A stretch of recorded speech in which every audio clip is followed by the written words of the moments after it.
And ladies and gentlemen, boys and girls, welcome to AwesomeMania. I'm Mike, and as always, with me is your undisputed champion, Mr. Ben Taylor. Ben, how you doing, my friend? I'm here. It's been a long week for both of us. Yes. So as everyone knows, we normally do this on Thursdays. I had a family emergency that I had to deal with. Luckily, things are much better now. But we're here. We are here. And Ben, starting off with the first topic, because this is something that you wanted to talk about, because you had some concern, and rightfully so, and that is the Undisputed Era, who this past weekend at TakeOver Phoenix lost the tag team titles to the War Raiders.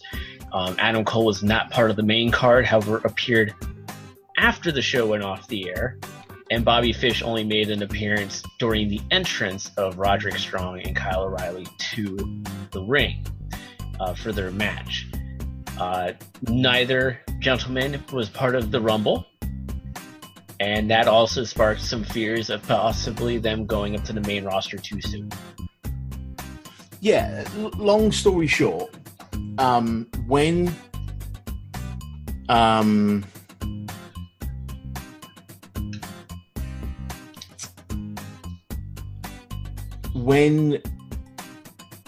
the Undisputed Era appear on the main roster, you want them to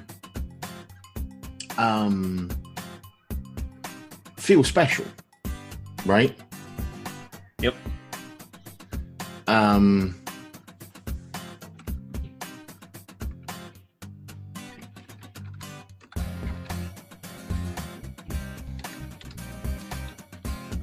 But the way it's going to feel now, because if you're going to get called up, they're probably getting called up the Raw or SmackDown after WrestleMania.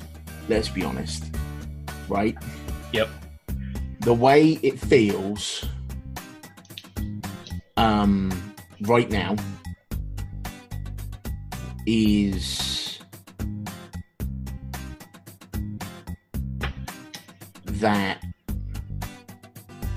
they're not gonna have that. And I'm sorry if this is taking a while, but I'm trying to put my thoughts into much clearer patterns.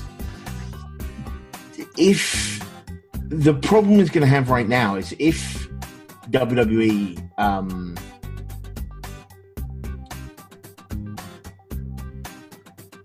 call them up after WrestleMania, unless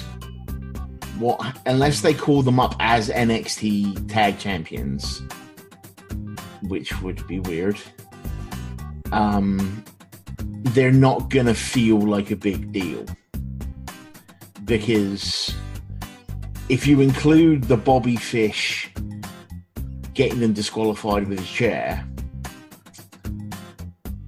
they've lost the last 3 matches against War Raiders, right? Yep. And then let's assume that they're going to get a rematch WrestleMania weekend and lose again. So that's essentially going 0 for 3. No, it'd be 0 for 4. 0 for 4? Yeah. And plus Adam Cole not... That's right, the War Games match. Yeah. Yeah. So why are they... Outside the fact that the Raw after WrestleMania or the SmackDown after WrestleMania is going to be a whole bunch of smarks, right? Who are going to give the biggest Adam Cole baby you've ever heard. That doesn't necessarily mean good things. And I am concerned that if they do this, like, there is no one else War Raiders can go up against, right? I'm sure you're going to bring the Street Profits up because you did the last time we tried recording this, right? But there's a reason they're wrestling in Evolve, right? There's a reason they haven't been on the last 27 NXT takeovers, right? It just there's there's no team in NXT right now that feels like they can challenge the War Raiders other than the Undisputed Era. And unless you're calling the Undisputed Era up as tag champs, they're just going to lose again. Yeah, and there's only been 2 other instances of a NXT champion being called up to the main roster. The first one being Paige as women's champion, which then general manager JBL stripped her of the title. Mm-hmm. And then the second time was NXT champion Kevin Owens when he challenged John Cena. Which then, of course, he ended up losing the title right before he, I think right before he actually had his match with John Cena on the main card. And that was to Finn Balor in the ladder match. Yeah. So they have had instances where it's been done. It's just not something that's done often. So, but then, yeah, I mean, tag teams, I mean, I read something that obviously now they're trying to start their push for the Forgotten Sons. Ooh. On NXT, so that if they can build them up, maybe that could be a challenge to the War Raiders. But right now, I don't see anybody. You joking? Like I just said, they can stand in a ring with War Raiders, sure. So, but I don't see who can viably be up against the War Raiders at this time, development-wise, or so, who's developed up enough-wise. Logically, that means we're probably seeing the rematch at WrestleMania, which is going to be another UDE loss. Now, if there are any... All right, let me rephrase this. If there are a couple of members of UDE that can rebound from that, there are. There are others that just don't matter at the moment, like Bobby Fish. I'm not sure he's been in a match since War Games. You know, like, either. He's just there at this point. I don't know.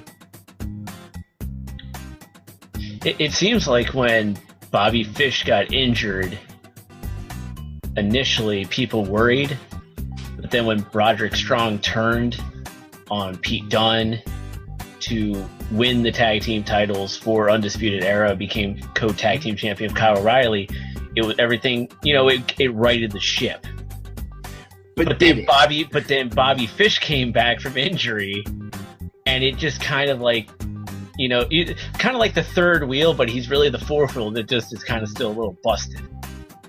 Yeah, he's the donut out of the four tires. It doesn't, like, I can't see, and I'm not saying that the UDE won't be great on the main roster. All right, let me rephrase that. I'm not saying they aren't all talented, because there are lots of talented people on the main roster who don't do well on the main roster. But I can almost guarantee the only one that will stand out when they get up there is Adam Cole. Maybe Kyle O'Reilly if he keeps playing sweet guitar moves on a tag belt. But, like, they need to bring the UDE, the Undisputed Era, in strong and keep them strong. And they're not doing that. And that actually brought me to one thing that I pitched to you. I think it was right before the Rumble, or it was the night before the Rumble after Undisputed Era lost the titles. Mm-hmm. And that was, well, there's only one tag team match on the entire card, including the pre-show. Well, pre-show they eventually added one to it, like at the very beginning. But on the actual so main like, oh, we're trying to make the Raw tag team scene matter. Better put it on the pay-per-view, because we haven't until up till now. Yeah, but you had the SmackDown tag team titles on the line. And one thing I threw to you, which they didn't do, obviously, is during the match between Shane McMahon, The Miz versus The Bar, is Undisputed Era just comes out, lays them out, and just walks away with the titles. And just say, you want them? Come get them. And, like, that was the only thing I could think of off the top of my head at the time that could work. because it would get them the heat because everyone was like, oh, the Miz and Shane, they're trying to do it for Miz's father and all this other crap, and then the Undisputed Era just shits all over it. But what would that achieve? Like I said, it was something that popped in my brain at like that second. I mean, you can do that kind of thing with any. But even if they did just take the tag team titles, Miz and Shane McMahon could go, yeah, okay, we'll come get them because you've lost 3 times in a row to War Raiders. You're not a team that makes us not want to come get them. You're weak. If you look at your recent record. Yeah. But it's also weird at the same time because even though they're bringing it back again, if you remember when the Revival came up to the main roster, there was the directive of don't talk about what they did in NXT. So? And it was like erasing what they did in NXT and making it... But yet, every other time that someone shows up, they're like, this person was NXT champion. This person did that. And then they've just debuted on the main roster, but they spent... so they just debuted in the WWE, but they were NXT champion for 400... No, you can't have it both ways. Yeah. Like it or not, as much... that you cannot talk about the fact that AJ Styles was an Impact all you like. You know what happens? People know that shit anyway. Because they have the internet and Google. Yep.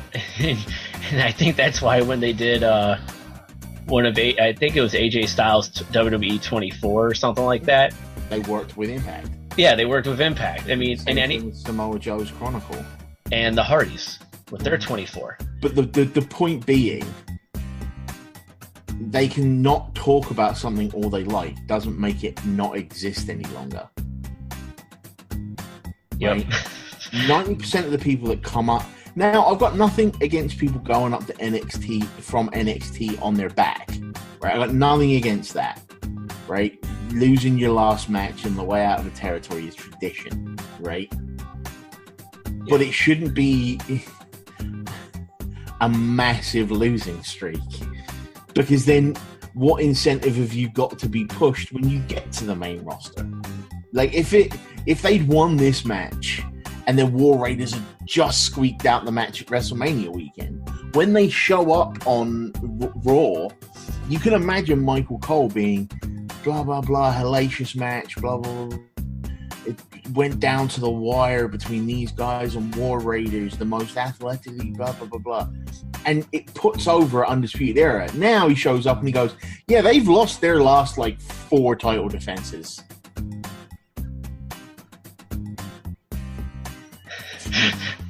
You just got shit on. So... What better way to make the reason the Nexus worked is because they put over the Nexus huge when they first debuted. Admittedly, they buried it like shit afterwards, right? But they did at least try to... They at least tried to make these guys sound great. Whereas with...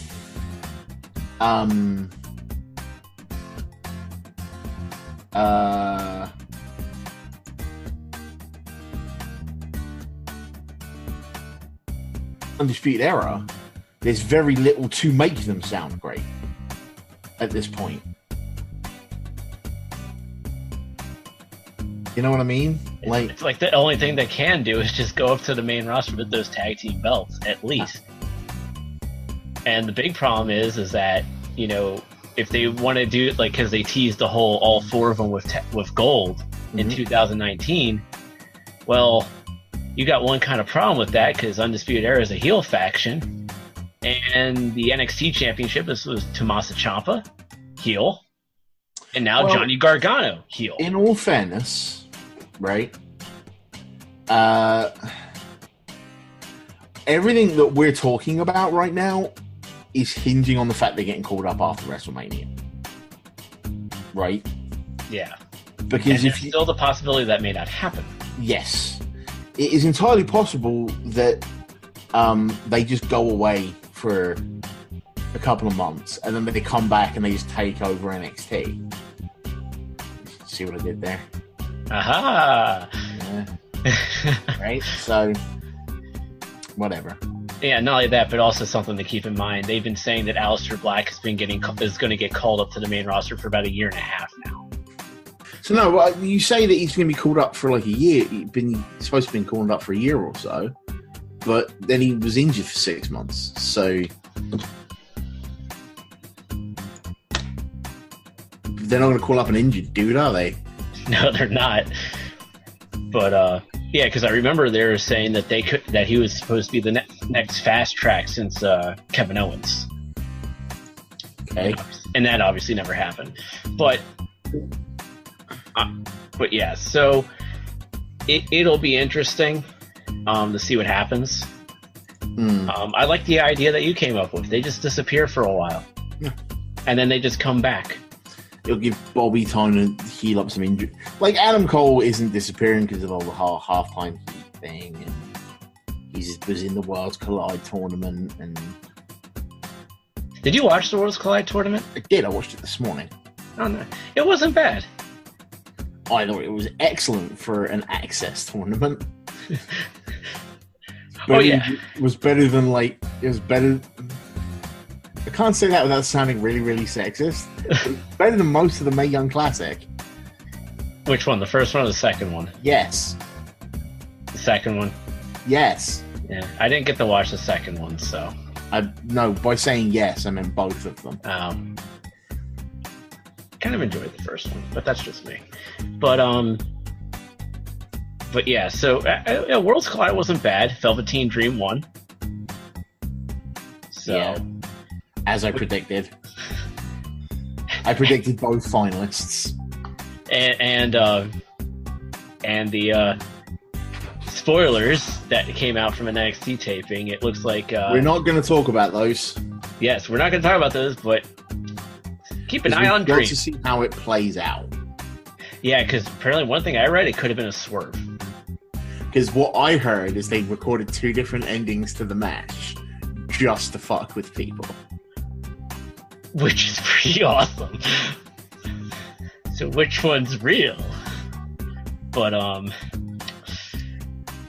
yeah. But we'll talk about halftime heat later because we're promising that we're going to get done before they get the halftime heat. Not that you won't be able to rewatch it on the WWE Network anyway. Yeah. I got nothing else to watch. I'm just been watching Batman the Animated Series. Come on now. But, no, you wanted to talk about the Rumble matches themselves. I wanted to go over our results. Oh, yes, the results. Our prediction results. Let me pull that up here real quick. Where's the conversation with you and Mr. Jordan? So, I've got it all up here. Don't worry. Okay. I'll read it out. Chillax, my son. So, starting with TakeOver, I predicted quite obviously that the Undisputed Era would win because I make good booking decisions. But however, War Raiders won, which gives you the point to you. We both predicted Matt Riddle. We both predicted Ricochet in the Gargano Ricochet match. And we were both wrong. We both predicted Baszler and we both predicted Ciampa, which means you won TakeOver 4-3. Right? Yep. However, neither of us predicted the bullshit Raw title match because it was never put on. Pretty much. Right?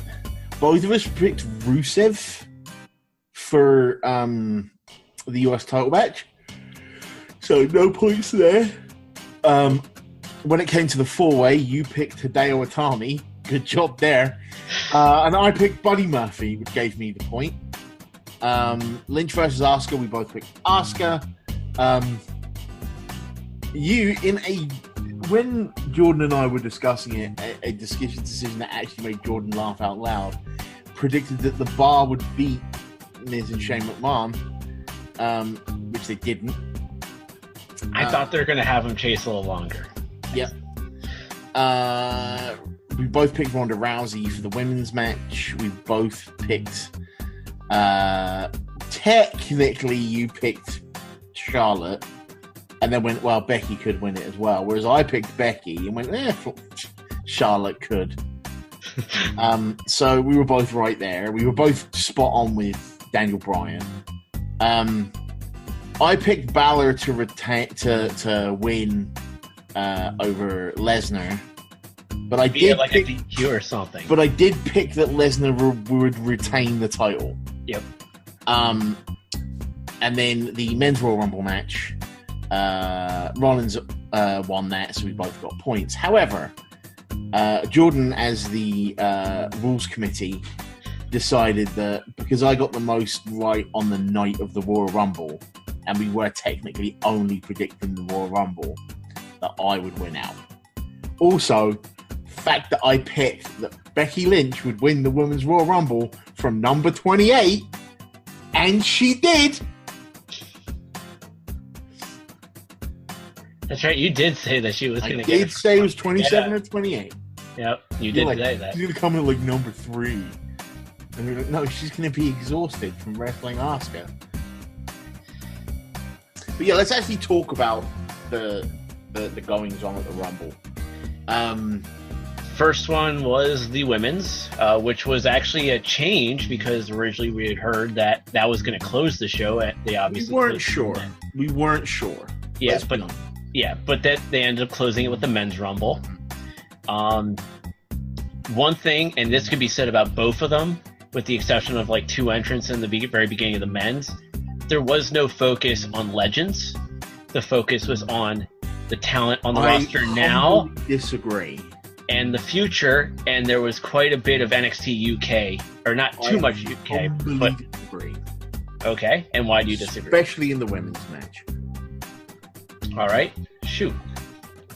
Because Hornswoggle upstaged 90% of the roster.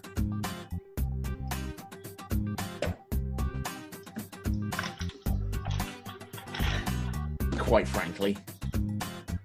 Just because he popped down and scared the crap out of Selena Vega? Completely upstaged everyone that was in the ring apart from Rhea Ripley. Also predicted Rhea Ripley was going to be in the Royal Rumble, by the way. More points for you. I get to see Jordan just tagging those points right now. Ping, ping, ping. There you go. Ricochet Rabbit. But yeah, I mean, the notable stuff out of the Women's Rumble was Hornswoggle taking most of the shine off most of the women in the ring at the time.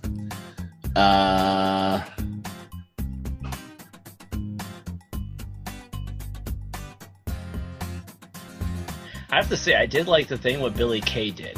When Billy Kay was coming down to the ring. I'm not going in the ring till Peyton gets here. And then, like, Nikki Cross comes in between the two of them. She sees her, just pushes her into the barricade and runs into the ring like a psycho. Yeah. Gotta love Nikki Cross on that one. So, not to talk about...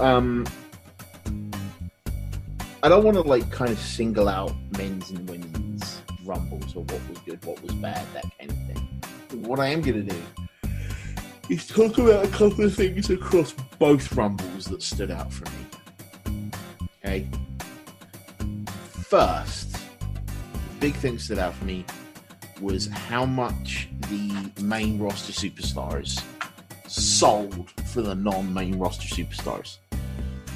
Like when there was a 205 Live guy or an NXT UK girl or a woman from NXT or a man from NXT, the folks on the main roster sold for them brilliantly. They didn't just like underplay all their moves and everything, and that's a very big step in making those brands feel important and relevant. Case in point, Drew McIntyre with the joint manipulation by Pete Dunne. Yep. Like Pete Dunne was doing the joint manipulation, not just on Drew McIntyre, but many others, and when we saw that happen, it was really nice. Yep. Especially when Aleister Black had his finger disjointed and then popped it back in place and the two started fighting. The other thing I wanted to note, too many fucking escape elimination spots. Too many Kofi Kingston spots. There were 4 across 2 Royal Rumbles. Too many. I mean, I can understand with Casey Catanzaro. That's literally her thing, yeah. Because that's her thing from Ninja Warrior and stuff like that. But yeah, but Naomi. I think they had 2 with Kofi alone. Yeah, they did. Yeah. I'm waiting for the year where Kofi just gets thrown out. It's like you don't get to do any shenanigans this year, bro.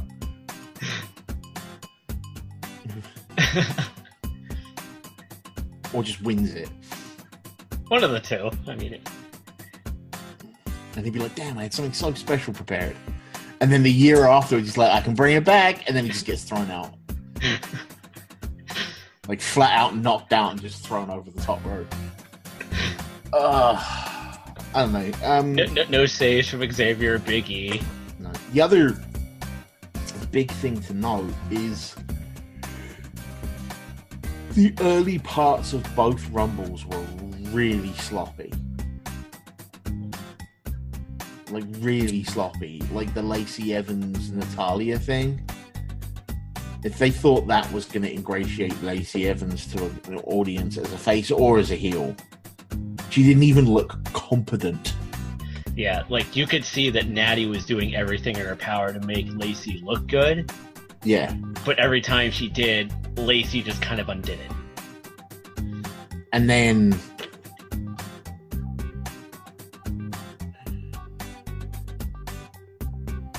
there was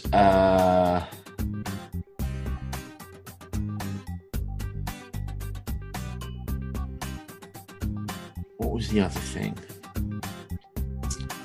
Oh, there was a lot of stuff early in the men's rumble that just made me go, that was a bit sloppy. And I don't mean the Jarrett Elias duet. Yeah, Angle was, I believe, number 4 in that. Yeah. Yeah, and then that was... We didn't need Kurt Angle in that match. No, we really didn't need Kurt. Nothing against Kurt Angle. It's just, it didn't feel right to have him in there.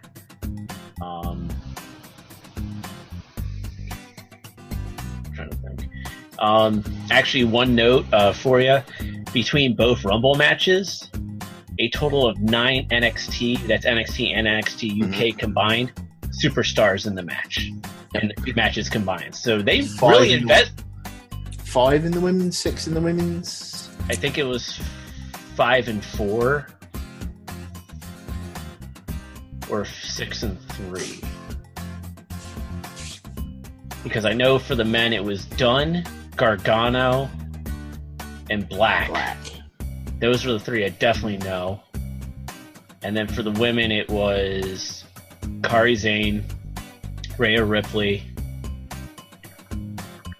Io Shirai, Candice LeRae, Katie Catanzaro, and Xia Li.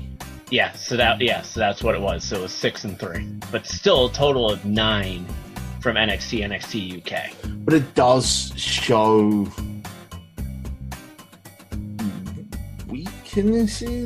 not weaknesses, that there aren't many women on the rosters, and they think a tag title is a good idea. Anyway,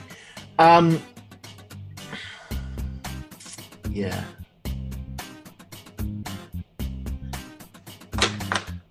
And then, of course, one of the big things is that Nia Jax entered the men's rumble by attacking R-Truth, taking his spot, and eliminated people in both rumble matches in the same night. Mm-hmm. And then she got obliterated, finisher after finisher.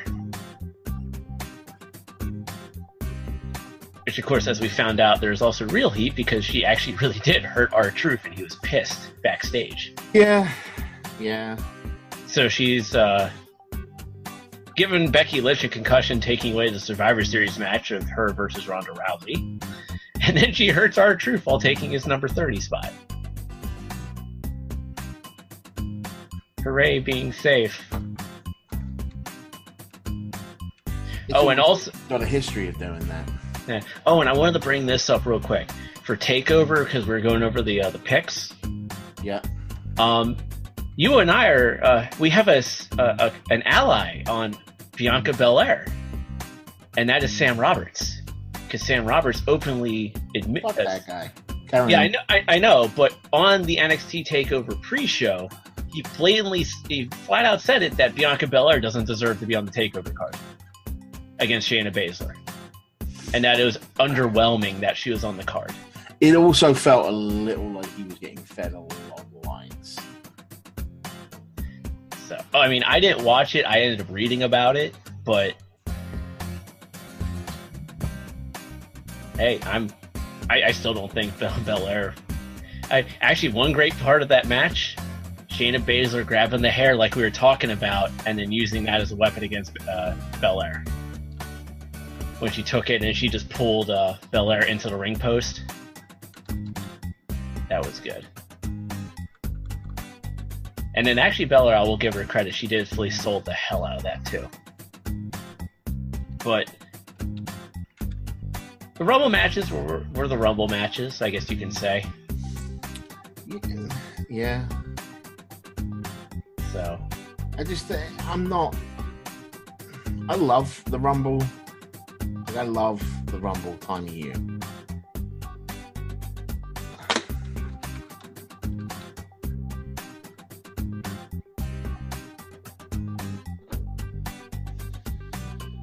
It just,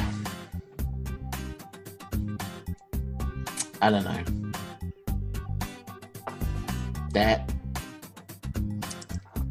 There was something off about both Rumbles this year. Like, they were good, don't get me wrong, but I don't know if 2 Rumbles is too many. It's just a long time. And then you have the Women's Rumble conclude and then go into Daniel Bryan, AJ Styles, and what should have been a really interesting hype match, the crowd were dead for because they were exhausted.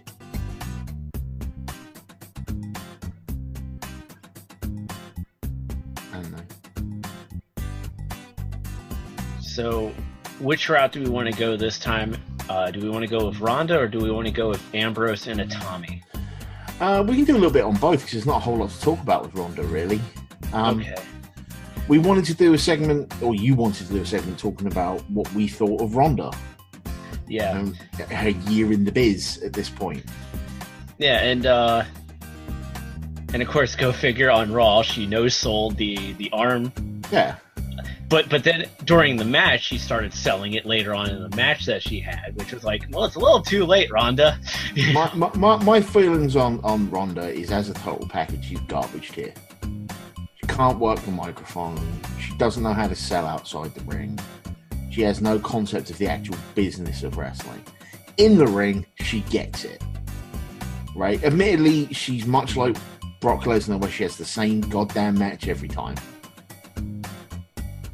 But as the total package, I'll be glad when she's moved on, much like Lesnar. And of course, the big rumor with her is that after Mania, she's going to take time off to start a family. But WWE has come out and said that she is under contract until April 2022. You know what that means. She's gonna pull a Brock Lesnar. She's only gonna show up at major events. Yeah. So it sounds like the first year she goes full time, and then after Mania, she goes Lesnar. But I will give Lesnar credit, at least for his match with Balor, where he sold the shit out of that match to make Balor look strong in that match, despite defeating him. I don't like Lesnar, but I do give him the credit that he will sell. If he likes you. Yeah, if he likes you. He will Otherwise, sell. you get the Dean Ambrose match at WrestleMania. Which leads us to Dean. in a very interesting move, WWE has announced that he is not going to renew his contract and that he will be leaving WWE in April after WrestleMania. A lot of people think that this is a work. Is there a helicopter on your end out of interest? No, but I do live by the highway. Oh, okay. Yeah.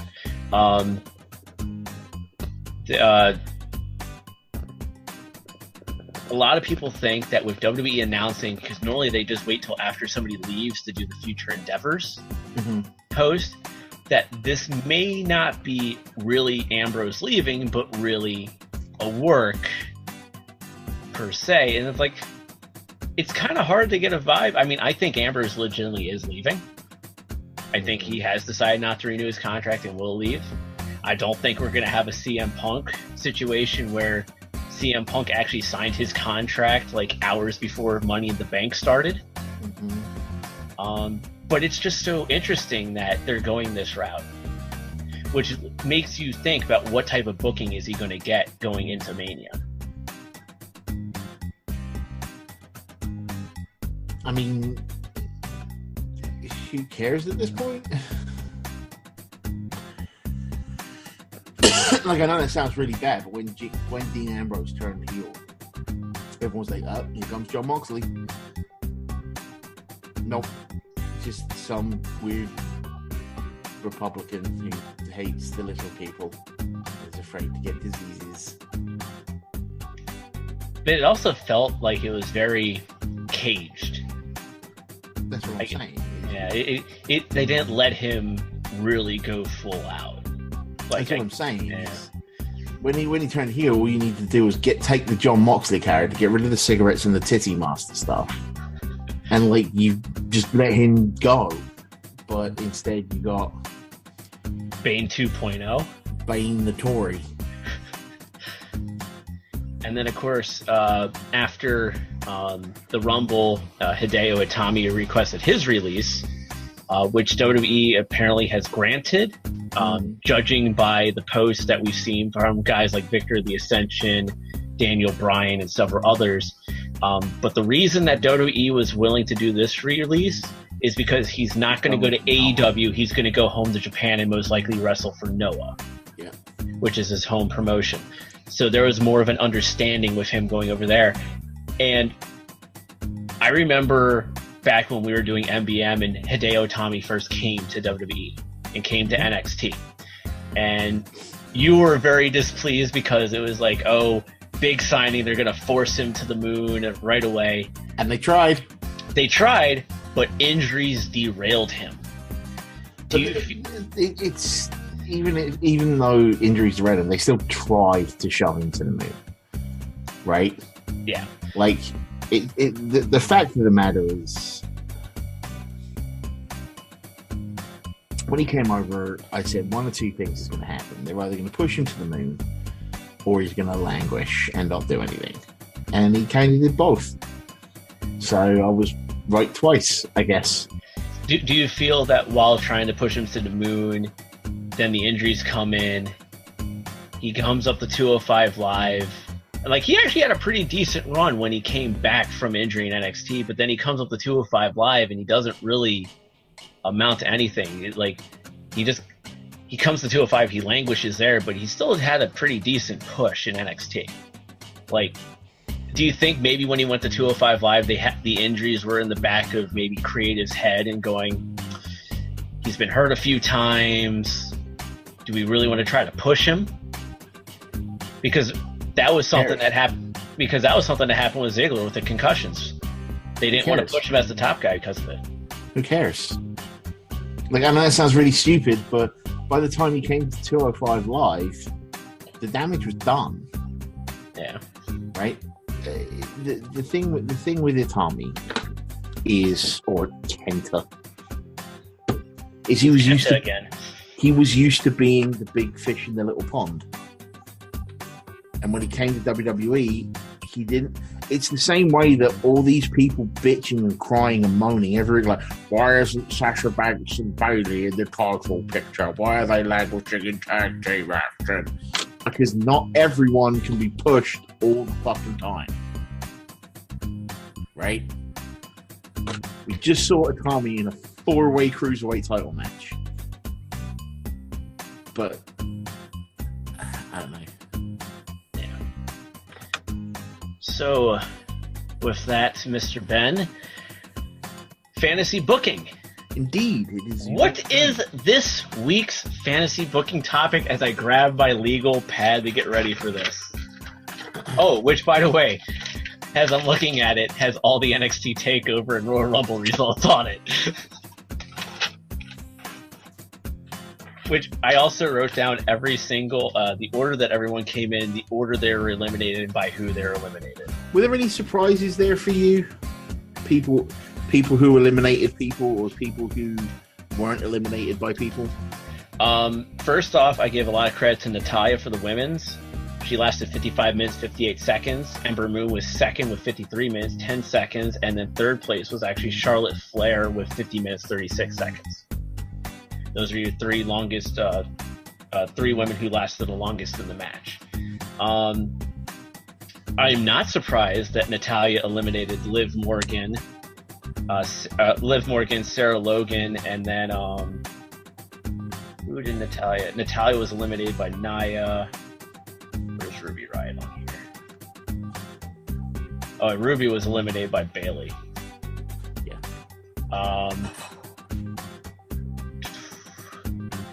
I mean, not a lot of. I mean, I was surprised that Maria Kanellis was in the match. Yeah, Little Miss request releaser. Yeah, requester. But she was knocked out pretty quickly by Alicia Fox after she stomped. Alicia Fox.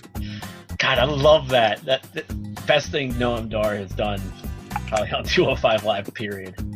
I mean, there's not a lot of surprises, honestly. I mean, we all knew that Becky Lynch was going to get in the match. You called it number 28. Always bet on Ben. Although Lacey did get a couple of. The biggest surprise for me was that Mustafa Ali got eliminated by Nia Jax. Yeah, that was because they've been positioning Mustafa as a star on SmackDown.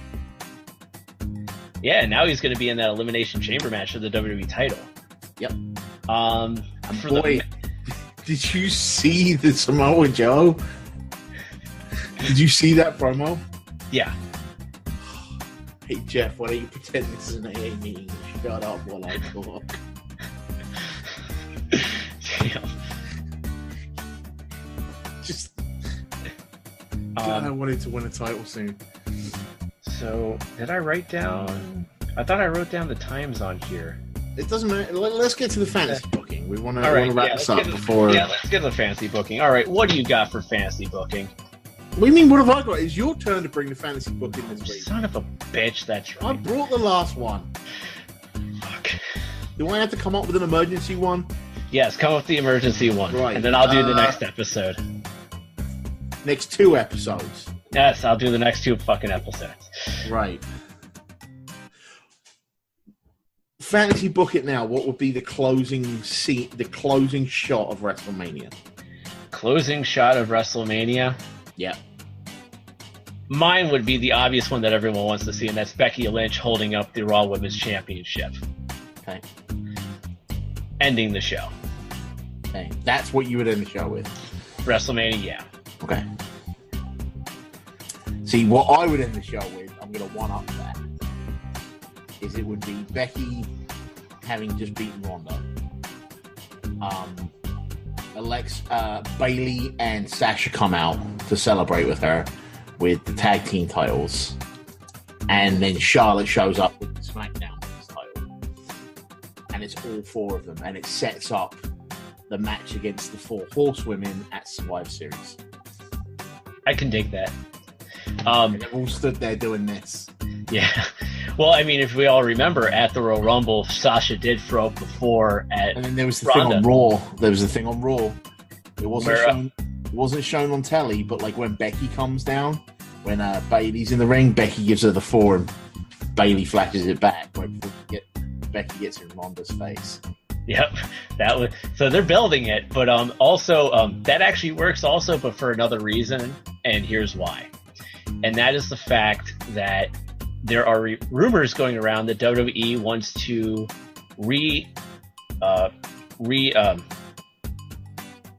trying to think of the word fuck. That's not the word though. Refuck. Yeah, they want to refuck now. They want to bring back to life the Eddie Guerrero Chris Benoit moment from WrestleMania. Yeah. And what you just described. Yeah, that's the word I was looking for. Recreate. Thank you, Ben. Thank you. I love you, my friend. But what you just put out there with Sasha and Bayley coming out with the tag team titles, Charlotte coming out with the SmackDown Women's title, Becky having won the Raw Women's Championship. That right there is recreating the Chris Benoit Eddie Guerrero WrestleMania 20 moment when Benoit won the title.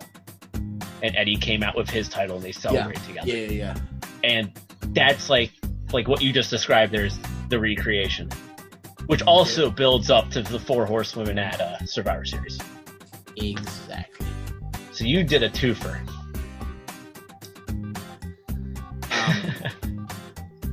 The other way that you could possibly close WrestleMania is Seth. Right? Because while I have the feeling that Vince is going to try and swerve us again and be like, Brock's winning at WrestleMania, there will be a fucking riot. Oh, God. If they do the swerve again. Legitimately, and I said this when we did 3-2-1 this week, and Jordan and I talked a little bit about the Royal Rumble, and he wanted to talk about the Universal title match, and I was like, the what? There is no world title on Raw. There hasn't been one for 4 years. Well, no. Yeah, that 2-month period where Roman held it. Yeah. They need to, if they want that belt to start meaning something, they've got to start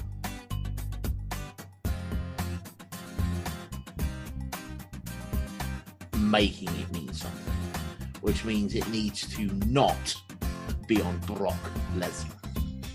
Definitely has to be on Seth. 100%. And I wouldn't have half the problem with Brock having the schedule that he has if he wasn't the title holder. Do you know what I mean? Like when he was wrestling The Undertaker, it was like a personal feud between The Undertaker and Brock Lesnar. I was fine with him just showing up once every 3 months or whatever. But it's the title suffering that I've got a problem with. Yeah, it's run its course. It was one thing, because I remember you saying at AwesomeMania panel at AwesomeCon, I think a year ago or maybe 2 years ago, where you said that's actually the best thing for the title at that time. It was.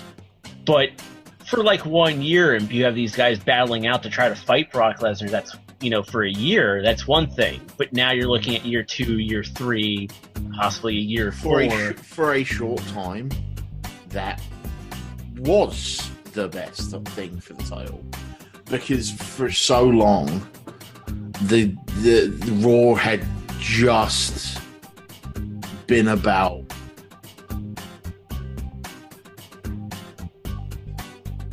the world title and nothing else on the show mattered, right?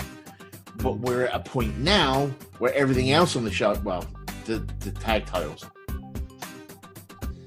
but the women's title and the Intercontinental title matter, even though actually I can ignore that because it's on Bobby Lashley.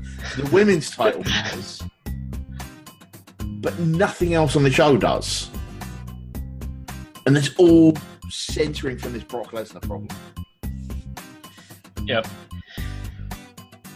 And one final question before we go into social medias and other things. I gotta admit, I really like the title belt that Daniel Bryan brought out. I like it sometimes when they do the customizations, but this one actually fits the character of Daniel Bryan. Yeah. And I really like it. I just wanted to see what you had thought, and sounded like you agree. Here's my thought on the Daniel Bryan situation, right? You know what was written on his T-shirt on Tuesday? Yes is dead. No. Or was that Monday that he was wearing the T-shirt I'm thinking of? He was wearing a T-shirt Monday that says, no racism, no sexism, no homophobia, no bigotry, no, it was like, know this, know that. And I'm like, and this guy's the heel? Let me see if I can find the exact T-shirt. Yeah, and actually in an interview, Brie Bella said that this is actually how Daniel Bryan really is in real life, and that he's turned up to 11. Yeah, it's turned up to 11, kind of like when CM Punk did the Straight Edge Society. Yeah, he just turned his real life personality to 11, which a lot of people just don't agree with that mentality. Which is, hey, that's how you are. That's fine. Everyone's different. Oh, this is it.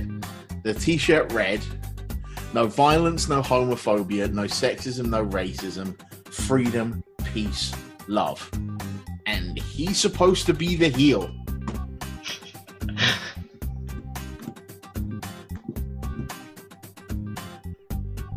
Logic. Vince McMahon.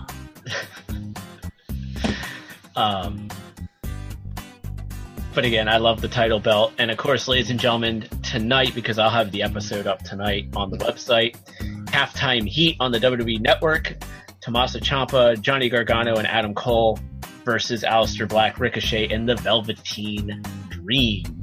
I predict it's going to be good. I predict it'll be better than whatever the hell the NFL puts up for a Super Bowl halftime show. Maroon 5.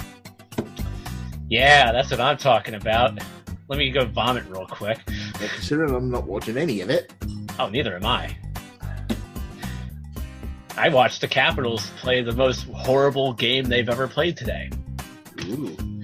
Yeah, it's a Super Bowl tradition that the Capitals play at home at 12:30. So, yeah, and they really sucked ass today.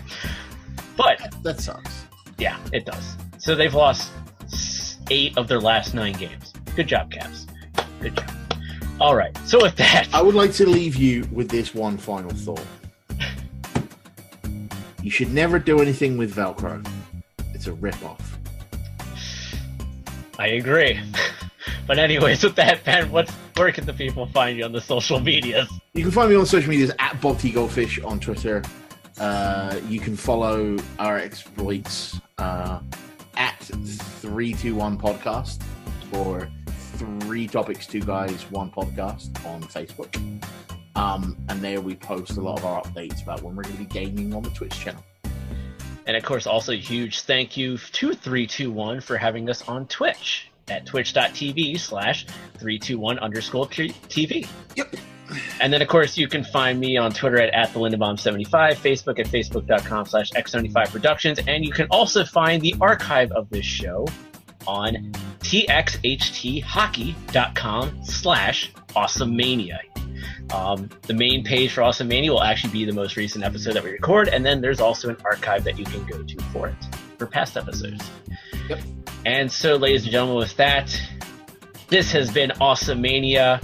This upcoming weekend, you can see me at Farpoint in Hunt Valley, Maryland on February 9th. And then after that, we get into the road to WrestleMania and AwesomeCon. Yeah, should be good. Yep, and so with that, we will see you all in 2 weeks, because we're going to finally get into our bi-weekly schedule. And until next time. Yes, hopefully. And with that, ladies and gentlemen, we will see you in the ring.